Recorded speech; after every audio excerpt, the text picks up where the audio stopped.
ការពី12ឆ្នាំមុនមានបិសាចកញ្ជ្រោងកន្ទុយ9មកក្បាលបានចេញមកលុកលុយភូមិបំភ្លេចបំផ្លាញផ្ទះសម្បែងនិងបណ្ដាឲ្យមនុស្សស្លាប់អស់ជាច្រើននាក់បិសាចមួយនឹងខ្លាំងសម្បើមណាស់ក្រុមនិន្ចាទូទាំងភូមិនៅតែមិនអាចទប់ទល់ជាមួយនឹងវាបានចុងក្រោយតតែប្រធានធំរបស់ក្រុមនិន្ចាម្នាក់ដែលគេហៅថាហខាគេទី4លាក់បាំងជីវិតរបស់ខ្លួនឯងទើបអាចកម្ចាត់បិសាចកញ្ជ្រោងកន្ទុយ9នោះរួចហើយចាប់បលឹងរបស់វាដាក់ចូលទៅក្នុងខ្លួនរបស់ទារកម្នាក់ដែលមានឈ្មោះថាណារូតូ12ឆ្នាំក្រោយមកណារូតូបានធំដឹងក្តីហើយបានក្លាយទៅជាក្មេងចលើបើប្រចាំភូមិនៅពេលនេះគាត់កំពុងតែរត់គេចពីក្រុមនិន្ចាដោយសារតែគាត់បានធ្វើខុសយកថ្នាំពណ៌ទៅលាបលើរូបចម្លាក់មេភូមិចំនួនមុនដែលគេហៅថាហខាគេដែលប្រជាជននាំគ្នាគ្រប់គ្នានៅថ្ងៃនោះមាននិន្ចាជាច្រើនអ្នកបានដេញចាប់គាត់តែគ្មានអ្នកចាប់បានទេហើយក្រោយមកអ្នកដែលចាប់គាត់បានគឺលោកគ្រូរបស់គាត់ឈ្មោះអ៊ីរ៉ូកាបន្តមកលោកគ្រូអ៊ីរ៉ូកាបានអូសណារូតូទៅសាលារៀនវិញហើយបានដាក់លំហាត់ឲ្យសិស្សម្នាក់ប្រែកាឡាខ្លាយទៅជារូបគាត់នៅពេលនោះសិស្សម្នាក់អាចធ្វើបានអត់បញ្ហាទេដល់ពេលណារូតូធ្វើម្ដងគាត់បែរជាប្រែកាឡាទៅជាស្រីស្អាតស៊ីស៊ីធ្វើឲ្យលោកគ្រូអ៊ីរ៉ូកាឃើញហើយឡើងឈាមច្រមុះដើម្បីជាការពិន័យលោកគ្រូអ៊ីរ៉ូកាបានឲ្យណារូតូទៅសម្អាតរូបចម្លាក់ហខាហ្គេដែលគាត់បានធ្វើឲ្យប្រឡាក់ការពីព្រឹកមិញនៅពេលហ្នឹងគាត់បានគម្រាមណារូតូថាបើសម្អាតមិនស្អាតទេយប់នឹងមិនឲ្យទៅផ្ទះទេហើយណារូតូក៏មិនសូវជាខ្វល់ដែរដោយសារតែគាត់ជាក្មេងកំព្រានៅផ្ទះគ្មានអ្នកចាំមើលផ្លូវគាត់ឡើយ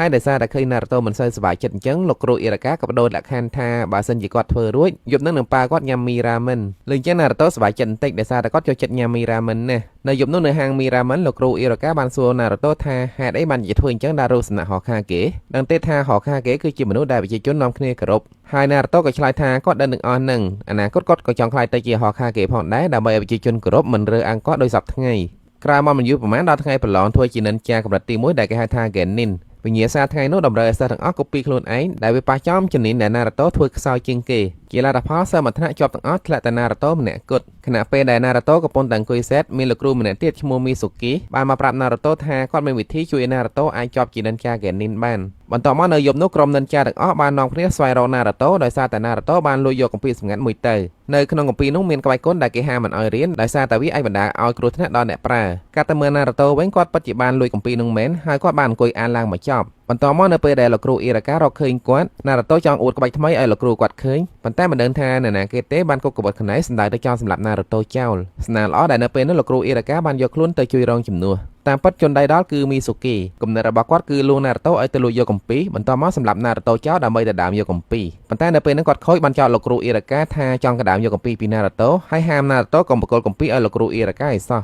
នៅពេលនោះលោកគ្រូអ៊ីរ៉ូការហើយនិងមីស៊ូគីបានប្រកែកគ្នាយ៉ាងខ្លាំងរហូតដល់ធ្លាយការសម្ងាត់មួយដែលណារូតូមិនដែលដឹងឡើយមីស្គីនិយាយថានៅក្នុងខ្លួនរបស់ណារូតូនឹងមានបិសាចកញ្ជ្រោងកន្ទុយ9ដែលចេញមកបំផ្លាញភូមិកាលពី12ឆ្នាំមុនហើយកាលនោះថែមបានសម្លាប់ប៉ាម៉ាក់របស់លោកគ្រូអ៊ីរ៉ូកាថែមទៀតផងគាត់ចោទថាអញ្ចឹងហើយទៅនៅពេលនេះលោកគ្រូអ៊ីរ៉ូកាចង់សងសឹកជាមួយណារូតូលើអញ្ចឹងណារូតូដូចជាឈឺចិត្តណាស់ក៏គេចចេញពីទីនោះបានបន្តិចក្រោយមកសាច់រឿងបានបង្ហាញយើងឃើញថាលោកគ្រូអ៊ីរ៉ូកាកំពុងតែដេញតាមណារូតូដើម្បីយកគម្ពីរប៉ុន្តែណារូតូអត់ព្រមឲ្យទេថែមទាំងបោលបុកលោកគ្រូអ៊ីរ៉ូកាឡើងប៉ើងតាមពិតទៅលោកគ្រូអ៊ីរ៉ូកានៅពេលហ្នឹងគឺមីស៊ូគីជាអ្នកប្រែកាឡាចំណែកណារូតូនៅពេលហ្នឹងគឺលោកគ្រូអ៊ីរ៉ូកាជាអ្នកប្រែកាឡាវិញណារូតូពិតប្រាកដកំពុងតែពួននៅក្រោយដើមឈើមួយនៅក្បែរនោះលួចស្ដាប់ពួកគេនិយាយគ្នានៅពេលហ្នឹងមីស៊ូគីបានចោទថាណារូតូគឺជាបិសាចចង់យកគម្ពីរនឹងទៅហាត់ក្បាច់គុណឲ្យខ្លាំងអាចចេញមកសងសឹកអ្នកភូមិហ្នឹងម្ដងទៀតប៉ុន្តែលោកគ្រូអ៊ីរ៉ូកាបាននិយាយការពីណារូតូថាទោះបីជាវាយគាត់ឲ្យងាប់ក៏គាត់មិនជឿថាណារូតូគឺជាបិសាចដែរ He's nothing like the nine-tailed fox.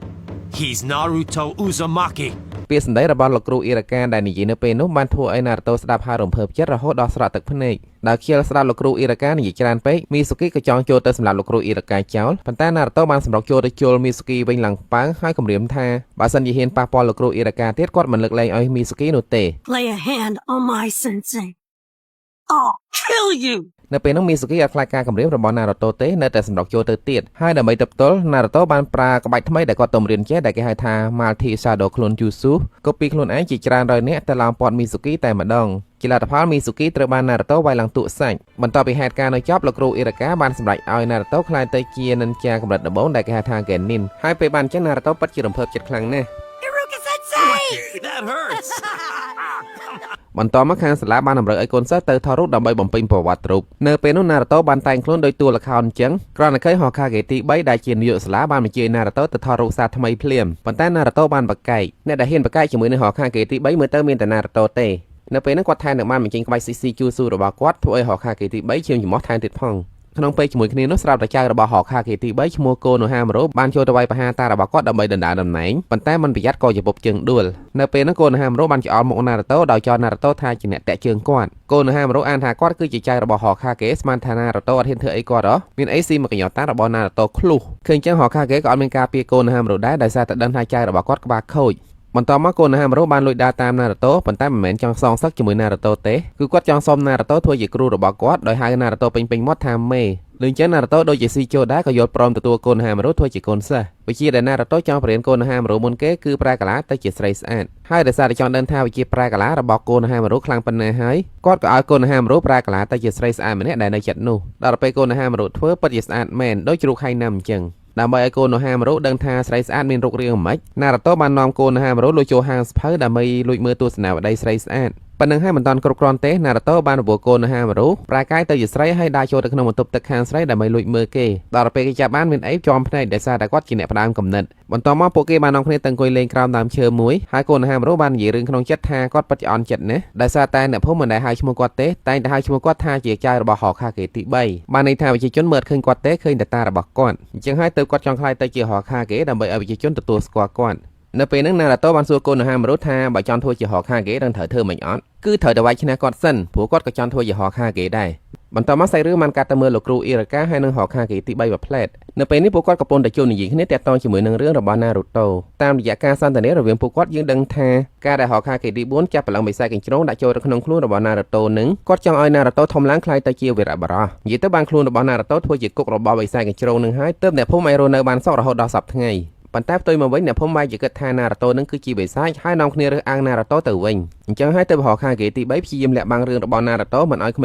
ងៗចំនួនក្រោយដឹងឡើយត្រឡប់ទៅមើលណារូតូហើយនឹងកូណូហាម៉ារ៉ូវិញលោកគ្រូអេប៊ីស៊ូដែលជាគ្រូប្រចាំរបស់កូណូហាម៉ារ៉ូបានទៅហៅកូណូហាម៉ារ៉ូឲ្យត្រឡប់ទៅវិញជាមួយគាត់ប៉ុន្តែកូណូហាម៉ារ៉ូអត់ព្រមទៅគាត់នៅចង់ហាត់វិជ្ជាគុណជាមួយណារូតូដើម្បីវាយឈ្នះតារបស់គាត់ធ្វើជាហកហាគេលោកគ្រូអេប៊ីស៊ូនិយាយថាបើចង់ធ្វើជាហកហាគេតើតែចេះក្បាច់ជូស៊ូច្រើនតែកូណូហាម៉ារ៉ូតែមួយមិនតាន់ចេះផងហ្នឹងពេលនោះដើម្បីកុំឲ្យលោកគ្រូអេប៊ីស៊ូមើលងាយកូណូហាម៉ារ៉ូក៏ប្រែកាយទៅជាស្រីស្អាតហើយលើកនេះស្អាតរបស់គេមែនប៉ុន្តែលោកគ្រូអេប៊ីស៊ូអត់មានស្រាប់ស្រាអីបន្តិចសោះឡើយហើយស្ដីថាឲ្យកូណូហាម៉ារ៉ូថារៀនវិជ្ជាផ្ដេសផ្ដាស់ប្រើការមិនកើតលឿនចឹងណារូតូខឹងណាស់ក៏ប្រើម៉ាល់ធីសាដូខ្លួនយូស៊ូរបស់គាត់កុបពីខ្លួនជាច្រើនបន្តមកប្រែកាយទៅជាស្រីស្អាតទាំងអស់គ្នាចូលទៅណែបណាត់លោកគ្រូអេប៊ីស៊ូធ្វើបាបគាត់រហូតដល់ឈាមច្រមុះហេតុការណ៍ទាំងអស់ហ្នឹងហកហាគេទី3មើលឃើញទាំងអស់ហ្នឹងគាត់រសារណារូតូដែលអាចកុបពីខ្លួនបានច្រើនហើយខ្លួនមួយអាចប្រែកាយបានទៀតសូម្បីតែគាត់ផ្ទាល់ក៏ធ្លាប់ជើងច្រមុះដោយសារតែណារូតូដែរតាមទៅមើលណារូតូបន្តទៀតក៏បាននិយាយប្រាប់កូណូហាម៉ារ៉ូថាចង់ធ្វើជាហកហាគេមិនមែនងាយស្រួលទេត្រូវឆ្លងកាត់ទុក្ខលំបាកច្រើនណាស់មើលមកគាត់ចោះតាំងពីតូចមកគាត់ត្រូវបានគេរើសអើងធ្វើមើលតែគាត់នឹងជាបិសាចអីម្យ៉ាងអញ្ចឹងស្នាហើយដែលមានមនុស្សម្នាក់ជឿទុកចិត្តលើគាត់ហើយមនុស្សម្នាក់ដែលណារូតូនិយាយនៅពេលហ្នឹងគឺលោកគ្រូអ៊ីរ៉ូកានៅពេលនេះកូណូហាម៉ារ៉ូយល់ហើយថាបើសិនជាគាត់ចង់ធ្វើជាហកហាគេត្រូវតែយកឈ្នះណារូតូឲ្យបានជាមុនសិនដល់ពេលអញ្ចឹងគាត់ក៏សុំលាឈប់ធ្វើជាកូនសិស្សរបស់ណារូតូដោយសារតែថ្ងៃក្រោយពេលជួបគ្នាពួកគេគឺជាគូប្រជែងនឹងគ្នាហើ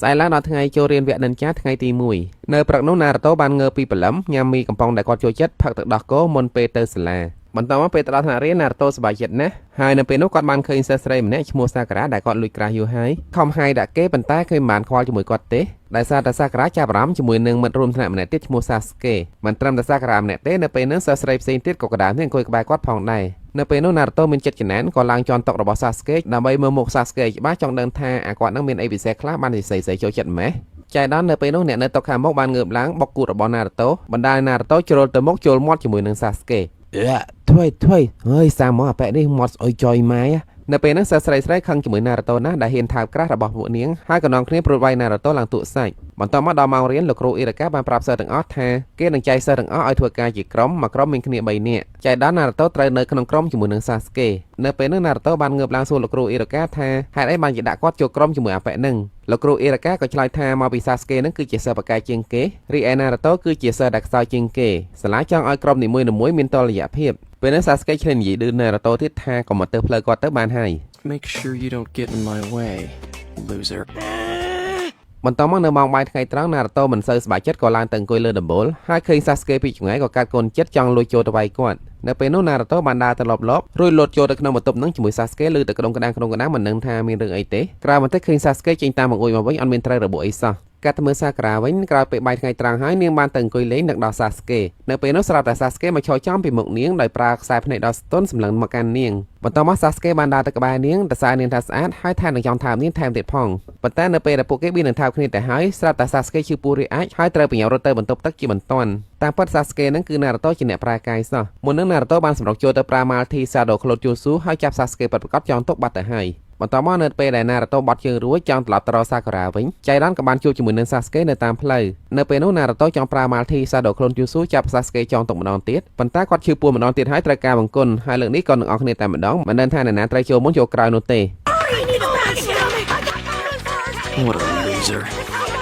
មូលហេតុដែល Naruto ឈឺពោះនៅពេលហ្នឹងគឺដោយសារតែដកគោផឹកព្រឹកមិញហូដឺលេបន្តមកក្រោយពេលម៉ោងបាយក្រុមរបស់ Naruto ដែលជាក្រុមទី7បានទៅបន្ទប់រៀនមួយដើម្បីរងចាំគ្រូរបស់ពួកគេហើយដោយសារតែគ្រូរបស់ពួកគេក្រមកដល់ពេក Naruto ក៏នឹកឃើញតែអន្ទាក់គៀបជាប់ជាមួយនឹងទ្វារដើម្បីលេងសើចជាមួយនឹងគាត់នៅពេលនោះ Sasuke បាននិយាយថាគ្រូរបស់ពួកគេគឺជានិន្យាកម្រិតខ្ពស់ដែលគេហៅថា Jonin ច្បាស់ជាបណ្ដាជនអន្ទាក់របស់ Naruto ឡើយតែមានណាក្រោយមកលោកគ្រូរបស់ពួកគេបានអើក្បាលមកឆ្ងក់បណ្ដាលឲ្យអន្ទាក់របស់ Naruto ធ្លាក់ត្រូវក្បាលរបស់គាត់លោកគ្រូរបស់ពួកគេហើយក៏ជាមេក្រុមទី7ផងដែរមានឈ្មោះថា Kakashi ហើយមុនចាប់ផ្ដើមរៀនគាត់ចង់ស្គាល់កូនសិស្សរបស់គាត់ទាំង3នាក់ហ្នឹងជាមុនសិនគាត់ចង់ដឹងថាតើពួកគេចូលចិត្តអីស្អប់អីហើយអនាគតចង់ធ្វើអីពេលនោះគាត់បានចាប់ផ្ដើមមុនរឿងដែលគាត់ចូលចិត្តអីហើយស្អប់អីគាត់អត់ប្រាប់ពួកគេទេទុកឲ្យឆ្ងល់ហើយអនាគតគាត់ចង់ធ្វើអីក៏គាត់អត់ដឹងដែរងល់ហើយមើលលោកគ្រូនិយាយដូចគេមានប្រសាសន៍និយាយដូចអត់និយាយបន្តមកដល់វេ Naruto និយាយគាត់ប្រាប់ថាគាត់ចូលចិត្តញ៉ាំមីហិលហើយគាត់ស្អប់ការរងចាំថ្ងៃអនាគតគាត់ចង់ក្លាយទៅជា Hokage And my future dream is to be the greatest Hokage. សម្រាប់ Sakura អ្វីដែលនាងចូលចិត្តណាគាត់ចង់ធ្វើអីមើលតែខ្សែភ្នែកនាងក៏ដឹងដែរមិនបាច់និយាយទេហើយស្អីដែលនាងស្អប់ជាងគេគឺអាកាតូបន្តមកដល់វេន Sasuke ក៏បាននិយាយធ្វើមកយ៉ាងមាំថាគាត់ស្អប់របស់ច្រើនណាស់ហើយអត់មានចូលចិត្តអីមួយទេថ្ងៃអនាគតគាត់ចង់កសាង clan តកោ Uchiha របស់គាត់វិញហើយនឹងជំរះបញ្ជាជាមួយមនុស្សម្នាក់ I'm going to restore my clan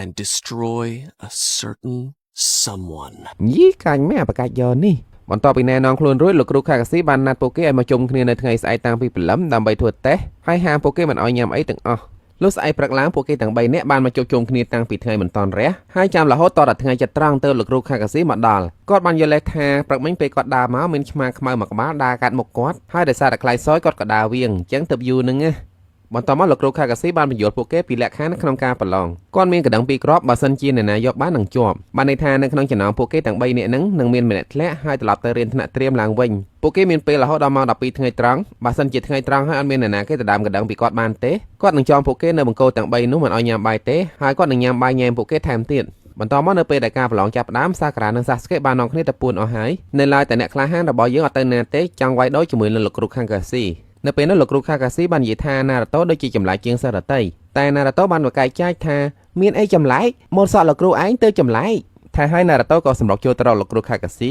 តែក៏បងអាក់ដំណើរវិញនៅពេលដែលឃើញលោកគ្រូ Kakashi លោកដៃចូលក្នុងថង់របស់គាត់គិតថាលោកគ្រូ Kakashi ប្រហែលជាចង់ប្រើអាវុធអីហើយប៉ុន្តែមិនមែនឡើយលោកគ្រូ Kakashi គ្រាន់តែយកសភៅរឿងមួយក្បាលចេញមកអានតែប៉ុណ្ណោះគាត់និយាយឌឺ Naruto ថាទោះបីជាគាត់រវល់អានសភៅក៏ Naruto មិនអាចធ្វើអីគាត់បានដែរសម្ដីនឹងបានធ្វើ Naruto ក្តៅលឹកជាខ្លាំងណាស់ក៏សម្រុកចូលទៅវាយប្រហារលោកគ្រូ Kakashi ប៉ុន្តែអត់ត្រូវទេដោយសារតែលោកគ្រូ Kakashi បានបាំងកាយទៅខាងក្រោយខ្នងគាត់ហើយប្រើដៃជាងក្បាច់ម្យ៉ាងដែលមើលទៅប្រហែលជាសាហាវណាស់ឃើញចឹង Sakura ក៏ស្រែកប្រាប់ឲ្យ Naruto ប្រយ័ត្នខ្លួនតែយឺតពេលហើយ The village secret finger jutsu!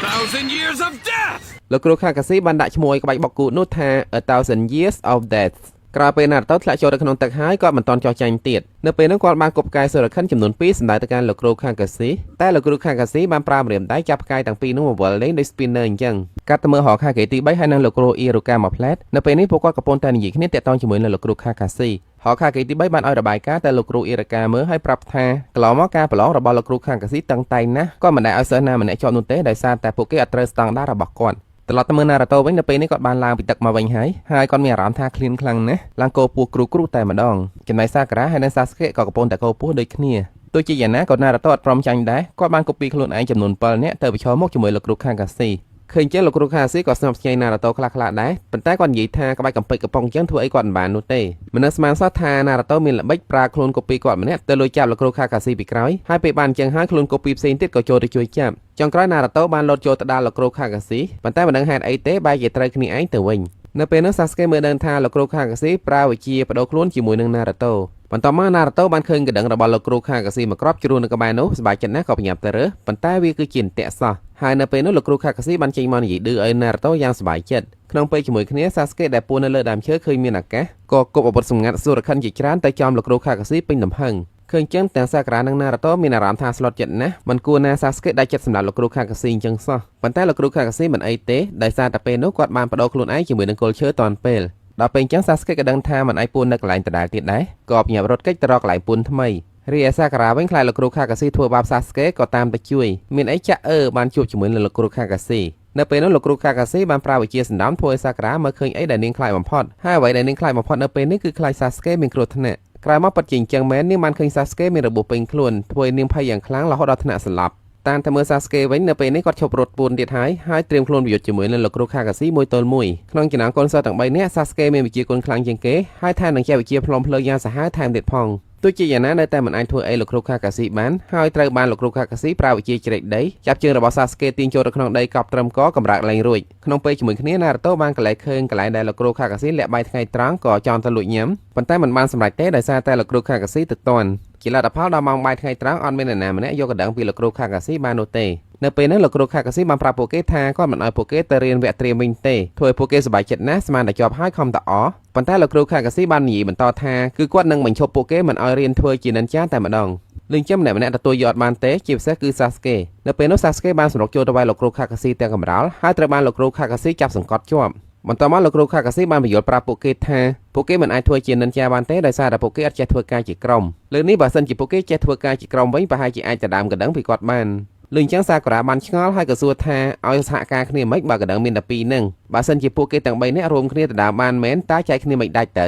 ហើយលោកគ្រូ Kakashi ក៏ឲ្យតម្រុយថាអានឹងហើយគឺជាយុទ្ធសាស្ត្របំបីបំបាក់ក្រុមរបស់ពួកគេបន្ទាប់មកលោកគ្រូ Kakashi បានទុកឱកាសឲ្យពួកគេម្ដងទៀតដើម្បីទៅដើមកណ្ដឹងពីគាត់ហើយគាត់បានឲ្យពួកគេសម្រាប់ញ៉ាំបាយសិនមុននឹងធ្វើការគ្រាន់តែថាគាត់ហាមមិនឲ្យ Naruto ញ៉ាំនោះទេដោយសារតែមុននឹង Naruto ក្បាលខូចចង់លួចញ៉ាំបាយមុនហើយមួយវិញទៀតបើសិនជានរណាគេហ៊ានឲ្យ Naruto ញ៉ាំអ្នកនោះនឹងធ្លាក់ដោយស្វ័យប្រវត្តិបន្ទាប់មកនៅពេលដែល Sasuke ហើយនិង Sakura កំពុងតែញ៉ាំបាយ Naruto ពិតជាហេវខ្លាំងណាស់គោពោះលាន់លឺដោយផ្គរលាន់ដល់ពេលឃើញអាណិតពេក Sasuke ក៏ចែកអាហាររបស់គាត់ឲ្យ Naruto ញ៉ាំគាត់យល់ថាបើសិនជាបន្តិចទៀតពួកគេត្រូវធ្វើការជាក្រុមទាល់តែសមាជិកម្នាក់ៗមានកម្លាំងទើបអាចធ្វើការបានណាមួយនៅពេលនេះលោកគ្រូ Kakashi ក៏អត់នៅដែរគ្មានអ្នកដឹងទេនៅពេលនោះ Sakura ក៏យកស្របជាមួយនឹង Sasuke ដែរហើយក៏ចែកអាហាររបស់នាងឲ្យ Naruto ញ៉ាំប៉ុន្តែដោយសារតែដៃរបស់ Naruto ជាប់ចំណង Sakura ត្រូវតែបង្ខំចិត្តបញ្ចុកចំណីគាត់ដែលជាធម្មតាតើតគូស្នេហ៍ស្និទ្ធស្នាលណាបានគេធ្វើអញ្ចឹងរឿងនេះបានធ្វើឲ្យ Naruto ពេញចិត្តរីកខ្លាមយ៉ាងខ្លាំងបន្ទាប់មកស្រាប់តែលោកគ្រូ Kakashi បានបង្ហាញខ្លួននៅទីនោះធ្វើឲ្យម្នាក់ៗមានការផិតភ័យយ៉ាងខ្លាំងព្រោះខ្លាចលោកគ្រូ Kakashi ដាក់ទោសហ៎តាមពិតទៅលោកគ្រូ Kakashi ប្រែងលេងសោះគាត់ឃើញពួកគេជាសហការគ្នាអញ្ចឹងគាត់ក៏ឲ្យពួកគេជាប់ទាំង3នាក់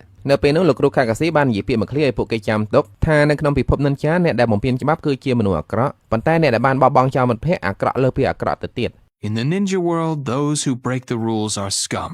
but those who abandon their friends are worse than scum.